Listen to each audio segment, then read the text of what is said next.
जय राम। सियावर रामचंद्र की जय। पवन सुत हनुमान जी की जय। उमापति महादेव जी की जय। गोस्वामी तुलसीदास जी की जय। जय जय सीताराम। श्री राम शरणं समस्त जगतां। रामं विना का गति। रामेण प्रतिहन्यते कलिमलं। रामाय कार्यं नमः। रामात्रस्यति काल भीम भुजगो। रामस्य सर्वं वसे। रामे भक्तिरखण्डिता भवतु मे। रामत्वमेवाश्रितः।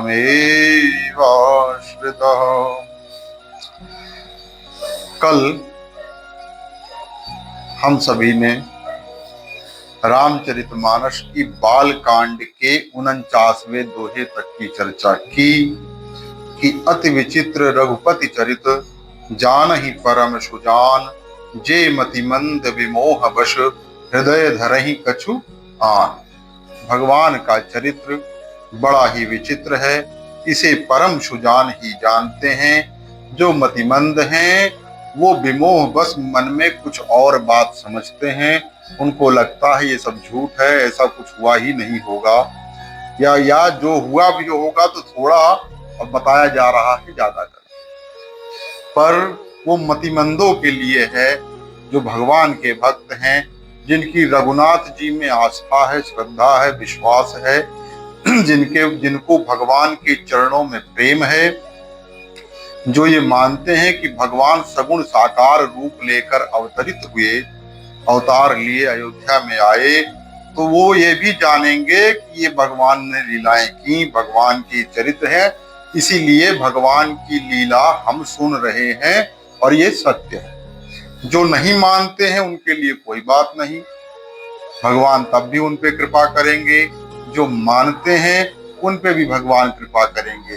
कृपा में भेद इतना होगा कि जैसे जलता हुआ कोयला पकड़ोगे तो हाथ में एक दाग बन जाएगा, बुझा हुआ कोयला पकड़ोगे तो कालिख लगेगी और वो थोड़ी देर में छूट जाएगी। तो जिनको विश्वास नहीं है, कृपा भगवान की जीव मात्र पे, चाहे वो माने या ना माने, उससे भगवान को कोई लेना देना नहीं है। भाई एक राजा है, उस राजा को सारे लोग नहीं ना मानते हैं। आधे राजा के विरोधी होते हैं, आधा राजा के समर्थक होते हैं। उससे राजा को कोई फर्क पड़ने वाला नहीं। वो जानता है हम राजा है, ये हमको परंपरा से प्राप्त है, इसको हमसे कोई चाहे माने या ना माने वो हमसे छीन नहीं सकता। सबको कर देना ही पड़ेगा, चाहे रोक के दे चाहे गा के दे। ऐसे ही भगवान है, भगवान की सत्ता है। आप मानेंगे तो, नहीं मानेंगे तो, उनकी सत्ता थी, है और रहेगी, उसको कोई मिटा नहीं सकता।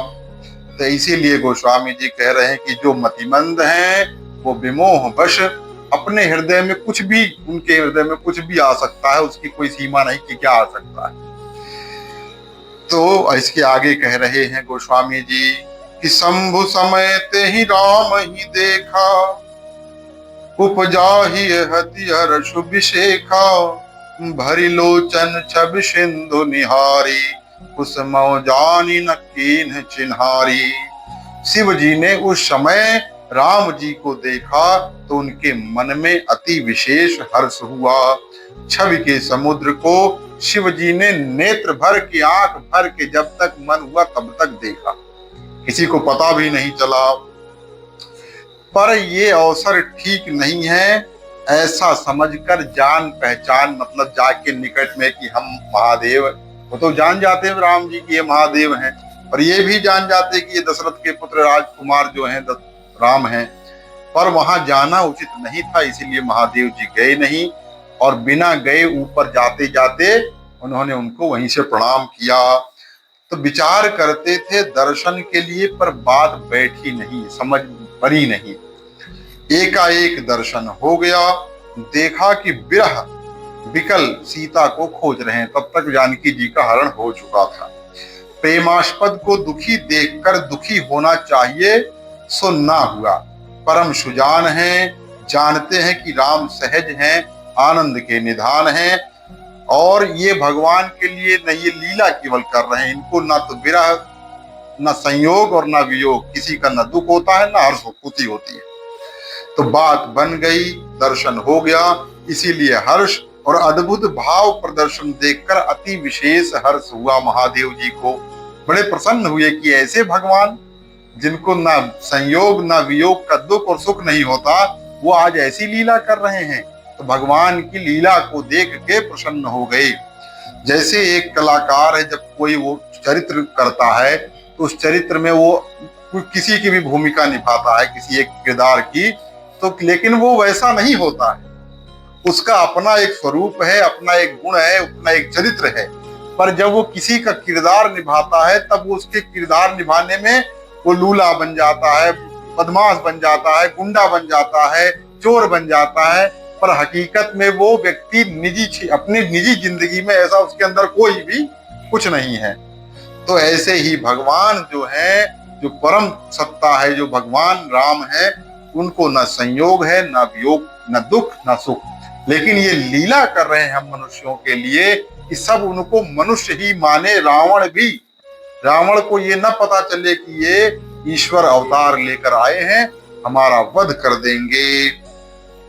तो ये सोचकर अति विशेष हर्ष हुआ। सो शंभु महादेव जी राम जी को देख रहे हैं, राम जी नहीं देख रहे।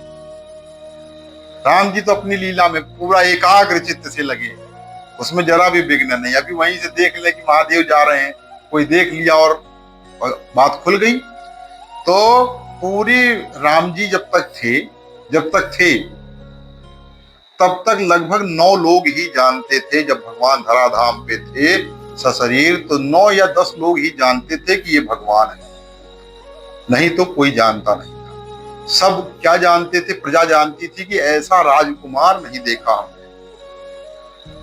मंत्री जानते थे, केवल एक ही मंत्री सुमंत्र के अलावा हमको लगता है कोई नहीं जानता था। 8 मंत्री थे दशरथ जी के। सबको ये लगता था कि इनका जो स्वभाव है इस राजकुमार का, ये सबसे अलग है, ये सबके लिए जीते हैं, सबके लिए दया इनके हृदय में है, सबसे प्रेम करते हैं, ना कोई छोटा ना कोई बड़ा। भगवान के स्वभाव से सब प्रेम करते थे, भगवान के रूप से सब प्रेम करते थे, भगवान के माधुर्य से सबका प्रेम था। भगवान के ईश्वर की सत्ता कोई नहीं जानता था कि ईश्वर है। अगर सब जान जाते तो दिन भर वरदान लेने खड़े रहते। तो जे हर ही नैननि कबहु निरखे नहीं अघाय, सो अघाय कर देखने का अवसर मिला। खूब भगवान महादेव जी ने इतना दर्शन किया कि अघा गए। अन्य समय में बसन विभूषण से भगवान राजकुमार हैं, इतना वस्त्र आभूषण से ढके रहते हैं कि उनके शरीर का दर्शन कोई नहीं कर पाता।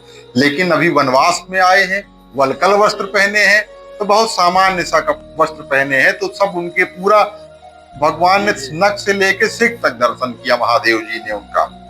तो पूरा सौंदर्य देखने को नहीं मिलता था जब राजकुमार थे। इस समय वस्त्र आभूषण से अनावृत शोभा देखने को मिली। यथा कागर कीर विभूषण चीर शरीर लस्यो तज नीर जो काई। प्रभु शोभा के सिंधु हैं, नित्य शोभा की नई लहरें उठा करती हैं, सदा अपूर्व शोभा है। दर्शन तो कर लिया पर सामना ना किया, ऐश्वर्य छिपाने का अभिनय हो रहा है। इस समय कुशमय है, सामना करना ठीक नहीं। जब रावण वध से ऐश्वर्य प्रकट हो जाएगा उस समय सुअवसर होगा। तो देखी सुअवसर प्रभु पहीं आए, शंभु सुजान। तब क्या है कि जो देवता रहेंगे वो देवता ही जानेंगे कि ये भगवान। तब भी देवताओं के बीच में ये बात खुल जाएगी कि ये भगवान है, कि रावण के वध के लिए इन्होंने अवतार लिया था। मनुष्यों के तब भी नहीं खुलेगी।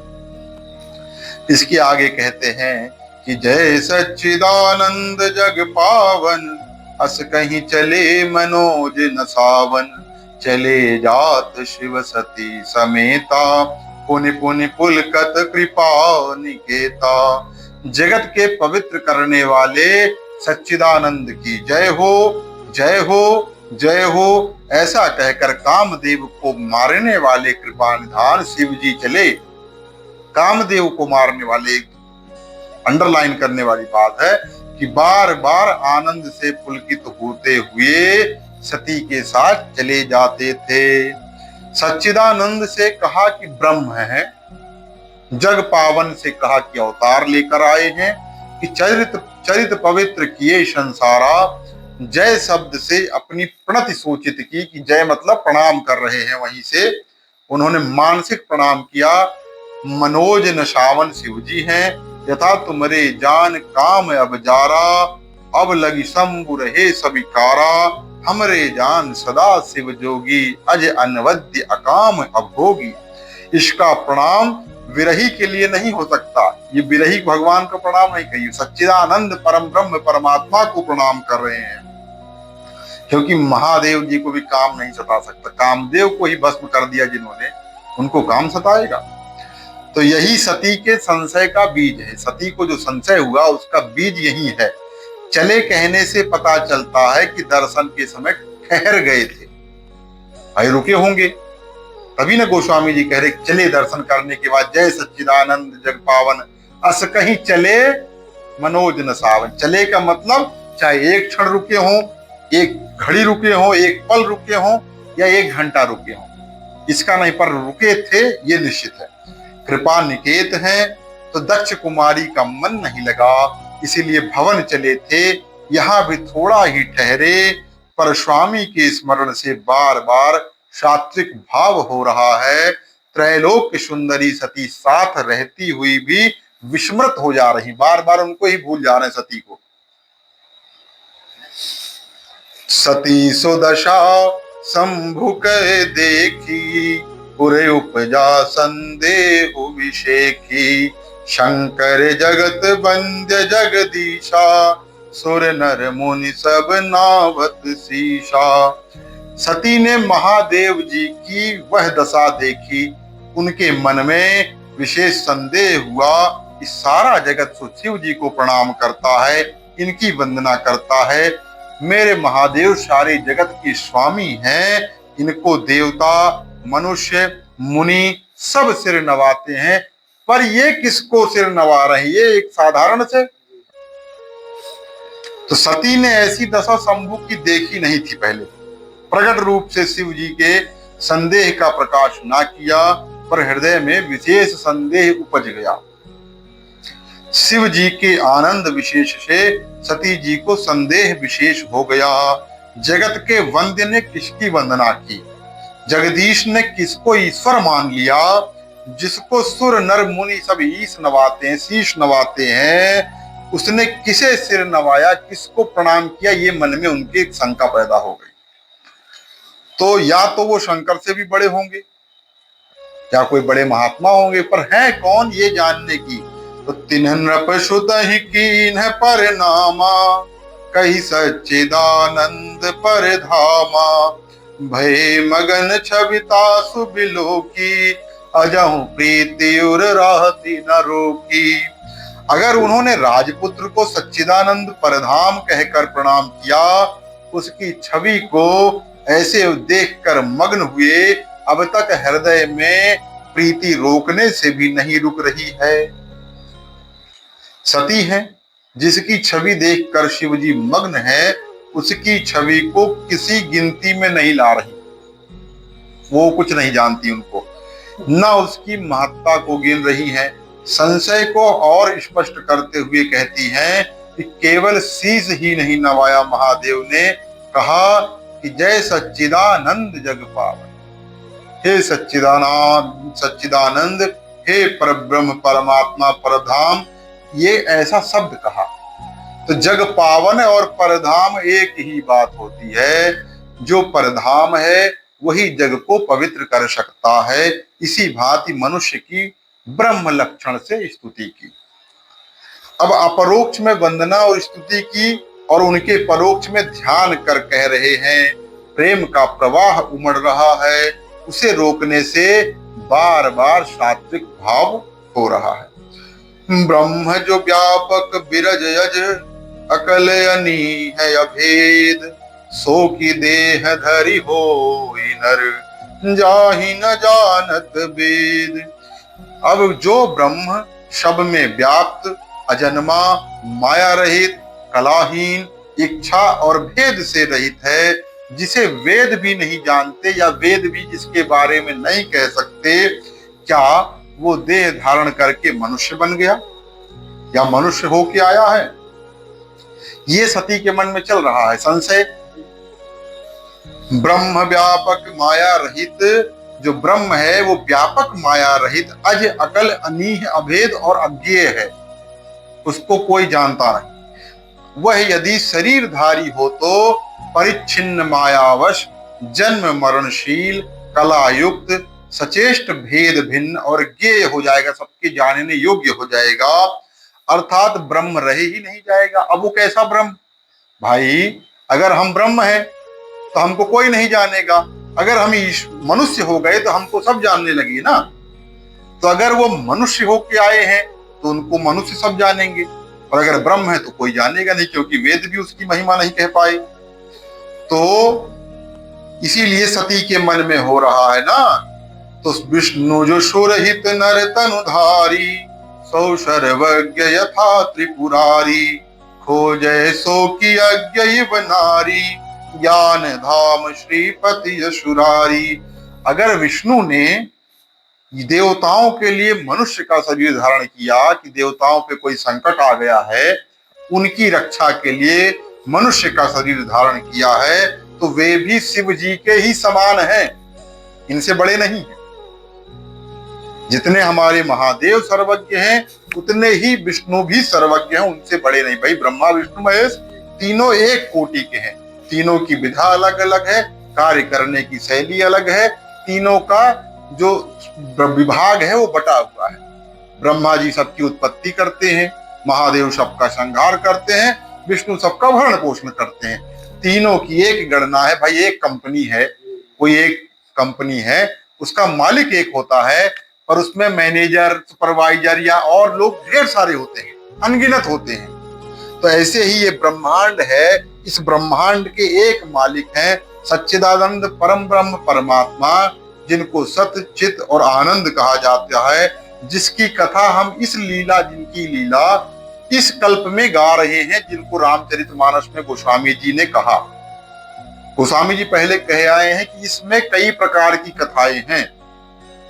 इसमें विष्णु रूप राम की भी कथा है, इसमें क्षीर साई भगवान की भी कथा है, इसमें अन्य अन्य रामों की भी कथा है, पर जो मूल कथा चलेगी वो सच्चिद आनंद परम ब्रह्म परमात्मा जो राम है उनकी चलेगी। तो जो सच्चिदानंद पर ब्रह्म परमात्मा है उन्होंने अवतार लिया है, इसीलिए महादेव जी प्रणाम करते हैं, परधाम कहते हैं, सच्चिदानंद जग पावन कहते हैं। इसीलिए सती के मन में संशय उत्पन्न होने का जो मूल कारण है वो यही है कि अगर ये विष्णु ने शरीर लिया है मनुष्य का, तो विष्णु और महादेव एक समान, एक कोटि के देव हैं, इनकी कोटि एक है, एक प्रकार है इनका। तो या इनको क्यों ऐसा सर्वज्ञ कहेंगे, क्यों सच्चिदानंद कहेंगे? तो इसीलिए तो विष्णु बराबर के हैं, शिव जी को प्रिय भी हैं, वे मत्स्य कूर्मादि अवतार भी धारण करते हैं और किया है उन्होंने। उनके प्रति प्रणामादिक बन सकता है, उनको प्रणाम करना ये ठीक है, सहज स्वभाव है भाई। दो समकक्ष के लोग भी मिलते हैं तो आपस में एक दूसरे को प्रणाम करते ही है ना। छोटा होगा तो पैर छू के प्रणाम करेगा, बराबर के होंगे तो हाथ जोड़ के प्रणाम करेंगे, और अगर कोई बड़ा होगा तो छोटा व्यक्ति, नियम है, ये परंपरा है। तो वही सती को हो रहा है कि अगर जैसे विष्णु मत्स्य कूर्म वराह सब अवतार लेते हैं, भगवान महादेव उनको प्रणाम करते हैं, पर कभी महादेव जी ने सच्चिदानंद घन कह के प्रणाम नहीं किया, तो आज क्यों, वो भी इस मनुष्य को? इसीलिए संशय जम गया ना। एक तो दक्ष सुता है, दक्ष की कन्या है, अहंकार उनकी जन्मजात उनको विरासत में मिला है। और थोड़ा सा और वो कथा वथा सुनी, देखी महादेव जी की पूजा, हमारी भी पूजा हुई साथ में, तो उनको घमंड आ गया कि हमारी जब पूजा हो रही है, हम सर्वज्ञ हैं, अगस्त जी ने खूब हमारी आरती उतारी, चरण धोए, तो इसका मतलब हम लोग श्रेष्ठ हैं। तो जैसे त्रिपुरारी सर्वज्ञ हैं, उसी भांति विष्णु भी सर्वज्ञ हैं, वे ज्ञान धाम हैं। अज्ञ कैसे हो जाएंगे? अगर विष्णु भगवान भी अवतार लिए हैं, अगर उनकी स्त्री का भी हरण हुआ है, तो वे तो सर्वज्ञ हैं, उनको ऐसी लीला करने की क्या आवश्यकता? भाई वो अपने बैठे ध्यान में देख लिया कि कहाँ पत्नी है, सीता जी कहाँ है। तो इतना ये जो कह रहे हैं विरह वाला कि लता पता से पूछ रहे हैं, हिरणों से पूछ रहे हैं, तो सबसे क्यों पूछ रहे हैं? क्या ये नहीं जानते? इसका मतलब साधारण मनुष्य हैं, पर साधारण हैं तो इनको सच्चिदानंद क्यों कहा? अगर सच्चिदानंद कहा है तो इसका मतलब है कि कोई तो बात है जो हमसे महादेव छुपा रहे हैं। तो वे असुरारी हैं, मानुषी को क्यों खोजेंगे? मतलब एक मनुष्य को ही खोजेगा, तो उसको यह है कि अगर ये सर्वज्ञ है तो मनुष्य को क्यों खोज रहे हैं, एक मानुषी को? वे असुरारी हैं, उनके निकट असुर स्त्री हरण करने कैसे आएगा? सारे असुर डरते हैं, जानते हैं कि विष्णु हमारा वध कर देंगे, सुदर्शन चक्र चलाएंगे, गदा चलाएंगे, भगवान के हाथ में सब है अस्त्र शस्त्र। तो अतः यह राजपुत्र विष्णु जी भी नहीं है, ये विष्णु के अवतार नहीं है। ये तो एक संशय उनका खत्म हो गया कि हो ना हो ये विष्णु नहीं है। अगर होते तो महादेव जी के जैसे सर्वज्ञ होते, और कोई असुर उनकी स्त्री का हरण क्यों करता? क्योंकि सारे असुर उनसे डरते हैं। लेकिन अब आगे गोस्वामी जी बोले बहुत अच्छा कि शंभु गिरा पुनि मृषा न होई, शिव सर्वज्ञ जानु सब कोई, अस संशय मन भयउ अपारा, होई न हृदय प्रबोध प्रचारा। फिर शंकर भगवान की वाणी भी झूठी नहीं हो सकती, ये भी जानती सती। सब कोई जानते हैं कि शिव जी सर्वज्ञ हैं, ऐसा अपार संशय मन में हुआ, किसी भांति ज्ञान का प्रसार नहीं होता था। उभय कोटि अवलंबी ज्ञान को संशय कहते हैं। एक कोटि ऊपर कह चुके हैं कि विचार करने से ना तो ब्रह्म ठहरते हैं, ना विष्णु ठहरते हैं, परंतु दूसरा प्रकार यह है कि जगत विख्यात सर्वज्ञ जो महादेव हैं, अगर उन्होंने कहा है कि ये सच्चिदानंद परधाम है, तो वो भी झूठ नहीं हो सकता, क्योंकि उनकी वाणी कभी झूठी नहीं हो सकती। क्योंकि शंकर जी खुद कहते हैं कि वचन अन्यथा होई न मोरा, मेरा जो वचन है वो कभी झूठा नहीं हो सकता। इस व्यवस्था में मन कहीं ठहरता नहीं, अतः संशय का पार नहीं मिल पा रहा है। पहले संदेह विशेष कहा था, अब अपार संशय कह रहे हैं, अर्थात संशय बुद्धि क्रम वृद्धि क्रम पे उसका बढ़ रहा है, अब संशय घट नहीं रहा। मन में एक जगह किसी के लिए संदेह हो जाएगा तो वो संदेह बढ़ेगा ही, घटेगा नहीं कर। तो यद्यपि प्रगटे न कहूं भवानी, हरे अंतर जामी सब जानी, सुनहि सती तब नारी शुभाऊ, संशय अस न धरिए उरकाऊ। यद्यपि भवानी ने प्रकट होकर महादेव जी से कुछ नहीं कहा, पर अगर वो सर्वज्ञ हैं, सब कुछ जान लेते हैं, तो उनको बताने की क्या जरूरत है? वो जान ही लेंगे। फिर आप उनके साथ हैं, वो भी जान ही लेंगे आपके मन की। जैसे मन पढ़ने वाले जो लोग हैं, वो आपके सामने आप बैठ जाइए उनके, तो आपके दिमाग में क्या चल रहा है वो तुरंत पढ़ लेते हैं। वो एक कला है, वो जिसको आती है तो वो तुरंत ये जान लेंगे कि इसके दिमाग में क्या चल रहा है। तो जो सीखा है वो जान लेता है। तो ऐसे ही महादेव तो बिना सीखे वाले अंतर्यामी हैं, सर्वज्ञ हैं, उनको सीखना थोड़ी कोई कला। तो पर अंतर्यामी हर ने सब जान लिया। महादेव जी ने कहा कि हे सती सुनो, तुम्हारा स्वभाव स्त्री का है, क्योंकि स्त्री है तो स्वभाव स्त्री का ही होगा। ऐसा संदेह मन में कभी नहीं लाना चाहिए। जहां तन का उपाय दिया है गोस्वामी जी ने, वहां यह अर्थ करना चाहिए कि ऐसा तनिक भी संशय मन में धारण नहीं करना चाहिए हे सती आपको। क्यों? क्योंकि मन में तो सोचती ही थी, बार बार वही चल रहा था, कह नहीं रही थी। डर था कि कहीं महादेव जी रुष्ट ना हो जाए, अप्रसन्न ना हो जाए। अगर मुझ पर इसे विश्वास नहीं है, भाई स्त्री है ना, उसके दिमाग में कई सारी चीजें चलती हैं। जिसे मैं प्रणम्य समझता हूँ उस पर जीव होने का संशय करती है, पर हर महादेव जी अंतर्यामी है, सब जान गए। समझा कि पूछने पर कहने से सामान्य बात हो जाएगी, बिना पूछे कहेंगे तो विश्वास होगा कि जो मन की बात जान लेता है उसका कहना, उसकी वाणी अन्यथा मिथ्या नहीं हो सकती। तो संशय इनका चला जाएगा। ऐसा महादेव जी मैंने मन में विचार करके उनसे कहा, यह नियम ऐसे अवसर के लिए नहीं, ऐसे संशय का इनके हृदय में क्षण भर के लिए होना भी इन्हें अपने पद से गिरा सकता है। उस महाप्रभु के पररूप के देखने में देवता भी असमर्थ हैं। देवताओं ने भी नहीं जाना कि भगवान किस कहां है। जब भगवान ने जिसका आवाहन किया राम जी ने, तभी लोग जान पाए, नहीं किया तो नहीं जान पाए। सबको यही था कि एक राजकुमार हैं, इनका स्वभाव ऐसा है कि सारे लोग इनके ऊपर मोहित रहते हैं। तो उस महाप्रभु के पररूप को देखने में जब देवता असमर्थ हैं, जब वह कृपा सिंधु लोक मंगल के लिए शरीर धारण करते हैं, तभी उनके पूजन का मार्ग निर्गल होता है। तो उनके अवतीर्ण होने पर संशय करना तो उस कृपा धारा से अपने को वंचित करना है जो लोक मंगल के लिए इस धराधाम पर पृथ्वी पर बह रही है। जैसे कि सरजू जी यही हैं, एक हैं सरजू जी जो बह रही है, हम आप देख रहे हैं, जिनका जल इस समय वर्तमान में मटमैला है, उसमें रेत बह रही है। हमको देखने में लगता है, पीने में भी मन में संशय हो जाता है कितना मटमैला है। वही जल जब बारिश खत्म हो जाएगी, कार्तिक के बाद दिसंबर आते आते थोड़ा निर्मल होने लगेगा। चैत्र में एकदम निर्मल बिस्लेरी जैसा हो जाता है, क्रिस्टल क्लियर। तो लेकिन यही सरजू जो सिद्ध लोग जिस सरजू का पान करते हैं, मंगलदास जी महाराज जी हुए अयोध्या में, वशिष्ठ कुंड के सामने एक आश्रम है।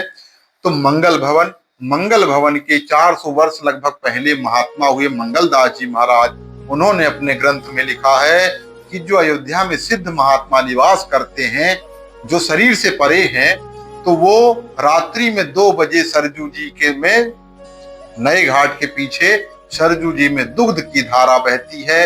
वे आते हैं, उसको अपने कमंडल में भर के लेके जाके उसी जल का, वही दूध का पान करते हैं। पर हम और आप पूरी रात वहीं बैठे रहेंगे, पर हमको वो दुग्ध की धारा दिखाई नहीं देगी। वो केवल सिद्धों को दिखाई देती है, सिद्धों के लिए ही है।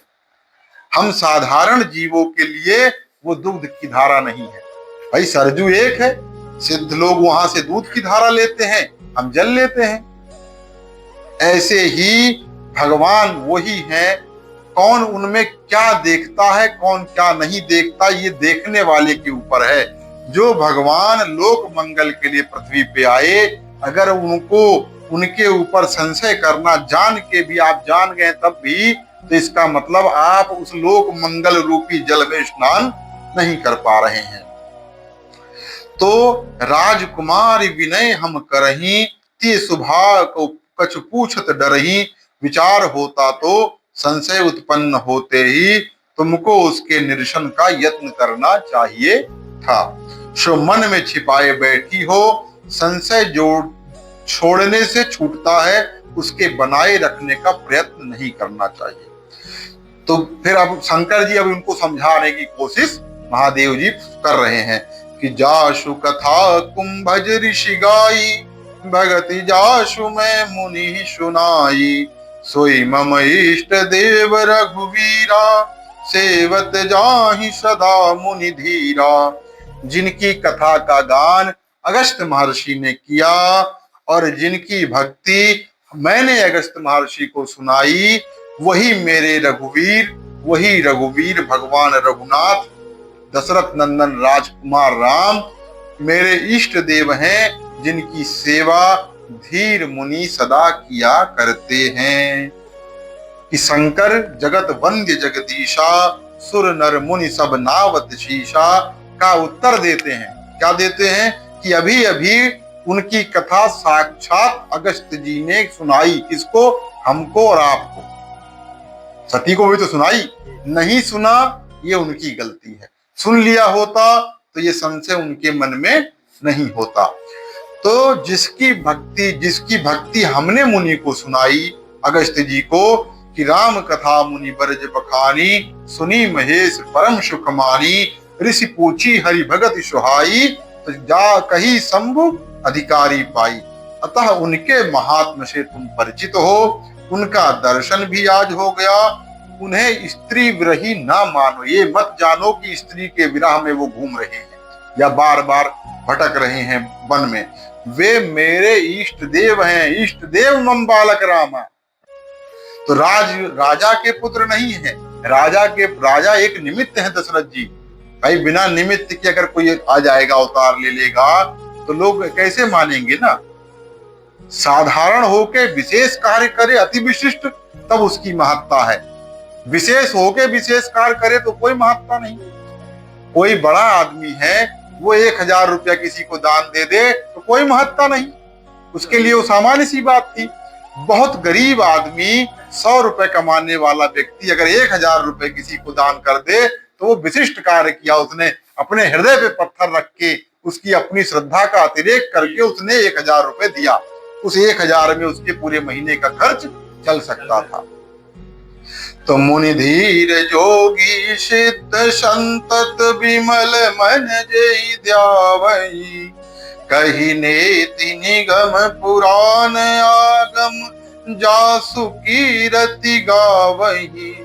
सोई राम व्यापक ब्रह्म भुवन निकायपति माया धनी, अवतरे अपने भगत हित निज तंत्र नित रघुकुल मणि। मुनि धीर योगी और सिद्ध निरंतर शुद्ध चित्त से, शुद्ध अंतःकरण से जिसका ध्यान करते हैं, वेद पुराण और शास्त्र नेति नेति कहकर जिनकी कीर्ति का गान करते हैं, उन्हीं ब्रह्म व्यापक भुवनों के जो समूह के पति हैं। एक भुवन नहीं है, ऐसे करोड़ों भवन हैं। जिस एक ब्रह्मांड में, जिस एक पृथ्वी पे हम रह रहे हैं, ऐसी करोड़ों पृथ्वी हैं। रोम रोम प्रति लागे कोटि कोटि ब्रह्मांड। भगवान के एक रोमे में करोड़ों ब्रह्मांड है। अब सजो कितने रोमे होंगे, एक साधारण से मनुष्य के शरीर में कितने रोवे हैं ये कोई नहीं जान सकता। तो भगवान के शरीर में कितने रोवे हैं, फिर उस एक रोवे में करोड़ करोड़ ब्रह्मांड लगे हैं। तो सोच लीजिए कितने ब्रह्मांड। फिर उतने ब्रह्मांड में उतने ही विष्णु, उतने ही शंकर, उतने ही ब्रह्मा। सोच लीजिए उतने सब। तो इसलिए परमात्मा एक है, उसके विभाग अनेक हैं, विष्णु अनेक है, महादेव अनेक है, ब्रह्मा अनेक है, पर सच्चिदानंद पर ब्रह्म परमात्मा श्री राम एक है। एको हम द्वितीयो नास्ति है ना, एक ही है, उनके अलावा कोई है ही नहीं। तो जो भुवन समूहों के पति हैं, माया के स्वामी हैं, राम जी ने अपने भक्तों के लिए अवतार लिया। क्योंकि रघुकुल मणि जो राघव हैं वो स्वतंत्र हैं, कहीं भी अवतार ले सकते हैं, किसी के यहाँ भी, किसी भी अवस्था में। बस हमारे पुण्यों के समूह इतने हो जाएं और वो उदय हो जाएं ताकि भगवान हमारे यहाँ अवतार लें। साधारण मनुष्य के यहाँ भगवान अवतार नहीं लेते। इतना तप होना चाहिए, इतना नियम निष्ठा होनी चाहिए। कितनी तपस्या दशरथ जी की, तीनों रानियों की रही होगी कि भगवान अंशों के समेत उनके यहाँ अवतार लिए, वो भी चौथे पन में लिए। जब तक उनके पुण्य पूरे नहीं हुए भगवान के आगमन के योग्य, तब तक भगवान अवतार नहीं लिए। नहीं तो उनकी जवानी में भी ले सकते थे भगवान अवतार, लेकिन उतना पुण्य ही एकत्रित दशरथ जी का नहीं हुआ था। तब तक जब उनके पुण्य एकत्रित हो गए तब भगवान ने उनके यहाँ अवतार लिया। वैसा एक संयोग बनता गया कि श्रृंगी ऋषि आए, वशिष्ठ जी ने कहा बुलाओ, उन्होंने यज्ञ कराया, पुत्रेष्टि चरु लेके अग्नि प्रकट हुए, उनको दिया। ये सब पहले भी तो हो सकता था। श्रृंगी ऋषि पहले से ही थे, वशिष्ठ जी पहले से ही थे, सब लोग पहले से थे। लेकिन जब तक दशरथ और कौशल्या अम्बा का पुण्य एकत्रित नहीं होके एकत्र हुआ और वो पुण्य जाग गया, तब भगवानों ने उनके यहाँ अंशों के सहित अवतार लिया। भाई हम खूब कर्म कर रहे हैं, अपने जानते हुए हम खूब कर्म कर रहे हैं। अपने मन में हम विचार करते हैं कि जो कुछ नहीं कर रहा है हम देख रहे हैं, केवल दिन भर बैठा है, सुबह से उठ गया, उठने के बाद शाम तक बैठा है, उसको भी भगवान खूब दे रहे हैं। हमारा इतना कर्म करने के बाद हमारे अगर वो हमको नहीं दे रहे हैं तो या तो पूर्व जन्म के पाप इतने हैं कि वो खत्म हो रहे हैं धीरे धीरे, जब वो सब नष्ट हो जाएंगे तब देंगे, या तो वो सारे पुण्य एकत्र होके अभी उनका पुण्य फल नहीं जाग पा रहा कि हमको उतना मिल जाए जितना हम चाहते हैं। नहीं तो हमारे कर्म करने में तो कोई कमी है नहीं। तो ऐसे ही कि भय मगन छबिताशु बिलोकी अजहु प्रीति उर रहती न रोकी के उत्तर में, इस चौपाई के उत्तर में शिव जी कहते हैं कि चारों मार्ग वाले इन्हीं का ध्यान करते हैं। मुनि से ज्ञान मार्गी, धीर से उपासना मार्गी, यथा अस विचार पंडित मोहि भजई, योगी से योग मार्गी और सिद्ध से कर्म मार्गी। कैसे? मुनि ज्ञान के भंडार होते हैं, ज्ञान मार्ग में चलते हैं, वो उनको ज्ञान है। दूसरा धीर से एक होता उपासना करने में विश्वास करता है कि केवल हमको भजन साधन उपासना ही करनी है, तो उपासना मार्गी कहलाता है।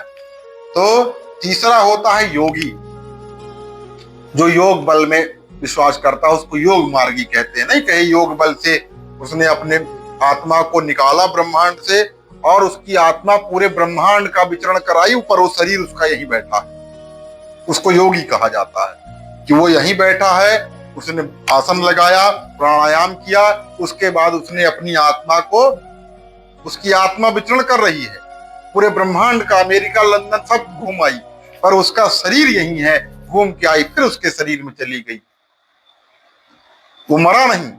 अगर उस समय हम उसके शरीर को छेड़ देंगे तो मृत प्राय हो जाएगा, और वो बैठा है एकांत में, कोई नहीं जानता, वो गया सब जगह घूम के चला आया, फिर अपने शरीर में अवस्थित। योग है, योग मार्गी। और सिद्ध से कर्म मार्गी कहा, जो सिद्ध लोग हैं, कर्म करते हैं, कर्म मार्गी है।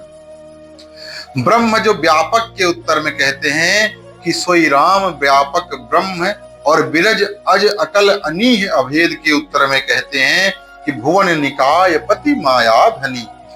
जाहि न जानत वेद के उत्तर में कहते हैं कि कहीं नेति निगम पुराण आगम जाशु कीरति गावहीं, यथा वेदे रामायणे चैव हरि सर्वत्र गीयते।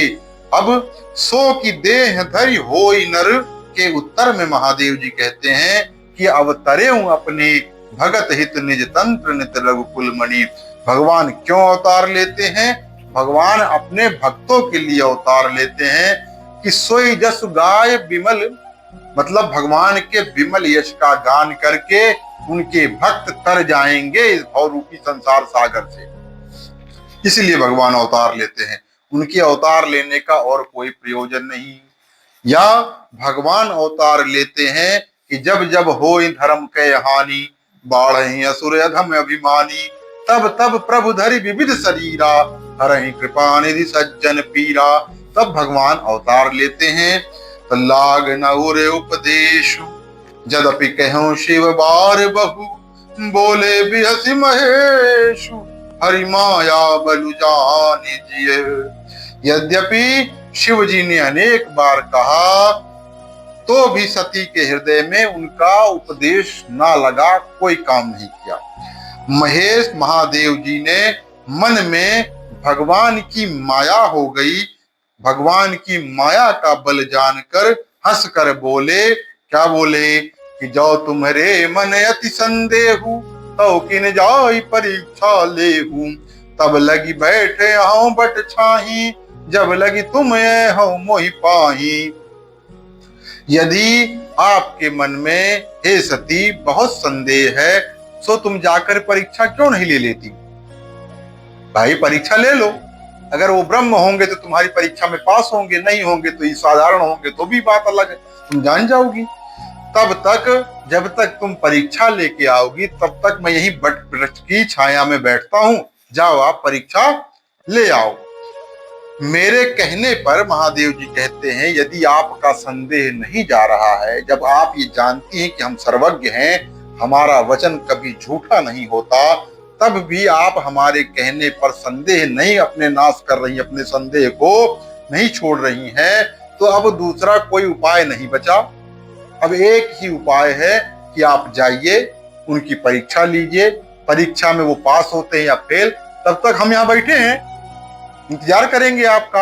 आप आ जाना, फिर हम साथ में ही कैलाश की तरफ चलेंगे। तो जाकर परीक्षा ले लो। मेरे कहे हुए लक्षण अगर राम जी में घटते हैं या नहीं घटते, अति संदेह बिना परीक्षा के नहीं जाता। संदेह मिटाना ही चाहिए। परीक्षा लेने में मैं सहायक नहीं होगा। पहली बार महादेव जी ने कहते, हम नहीं कुछ करेंगे, तुम्हारा संदेह है, तुम ही जाओगी। जैसे कहा होगा ना कि आप भी चलिए, हम अकेले क्या करेंगे जाके, चलो साथ में, अकेले भाई बन है। तो उन्होंने कहा नहीं, हम साथ में जाएंगे नहीं, तुम जाओ, परीक्षा लो, मैं बट की छाया में बैठ के तुम्हारी प्रतीक्षा करूंगा। परीक्षा लेकर यहीं आना, जल्दी मत करना, कोई जल्दी नहीं। 1 दिन, 2 दिन, 5 दिन, 10 दिन, 20 दिन, महीना, जब तक आपका मन हो, मन भर ना जाए, संदेह मिट ना जाए, तब तक तुम परीक्षा लेना।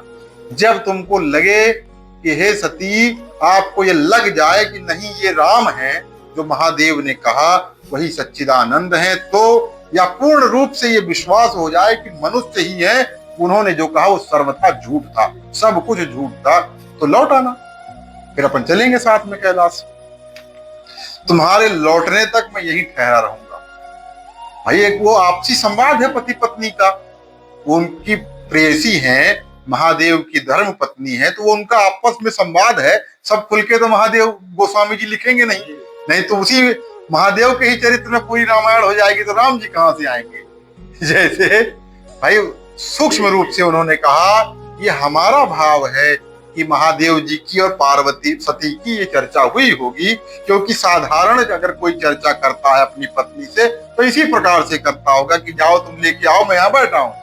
जैसे कोई एक पति पत्नी बाजार गए, तो पत्नी ने कहा नहीं हमको उस दुकान में भी, उस दुकान में भी, वो भी लेना, ये तो वो कहता है ना आदमी, ऐसा तो हम यहीं बैठे हैं, ये पैसा ले लो, जाओ तुम जो जो लेना लेके आओ, जब तक यहीं बैठ के तुम्हारा इंतजार करेंगे, फिर आओगी तब अपन चलेंगे। कहाँ कहाँ तुम्हारे झोला लेके घूमेंगे हम पीछे।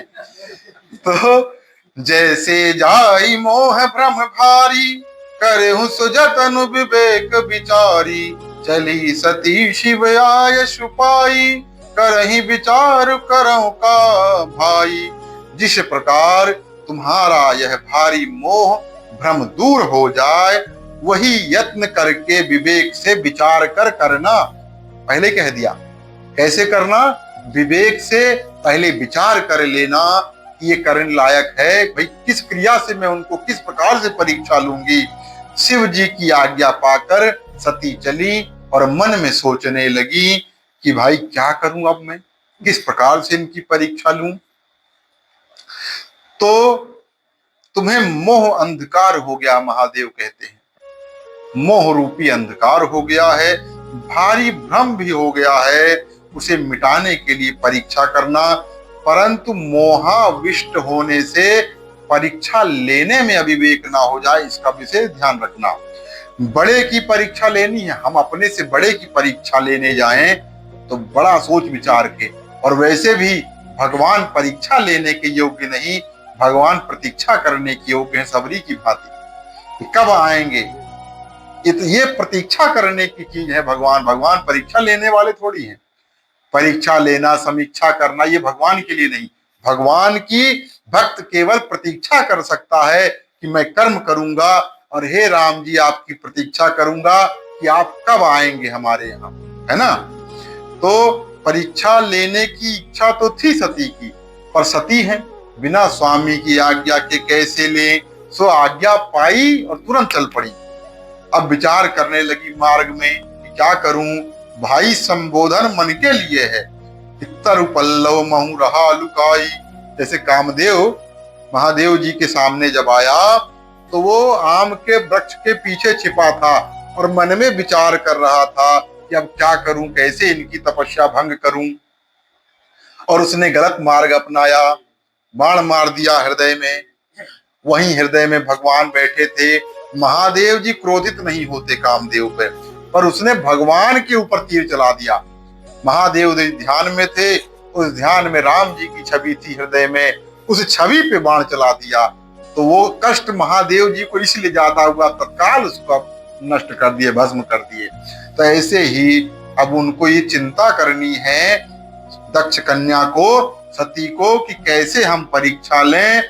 इसी आज की कथा हम लोग यहीं पे विश्राम करेंगे, क्योंकि मंगलवार है, कीर्तन भी करना है कुछ देर।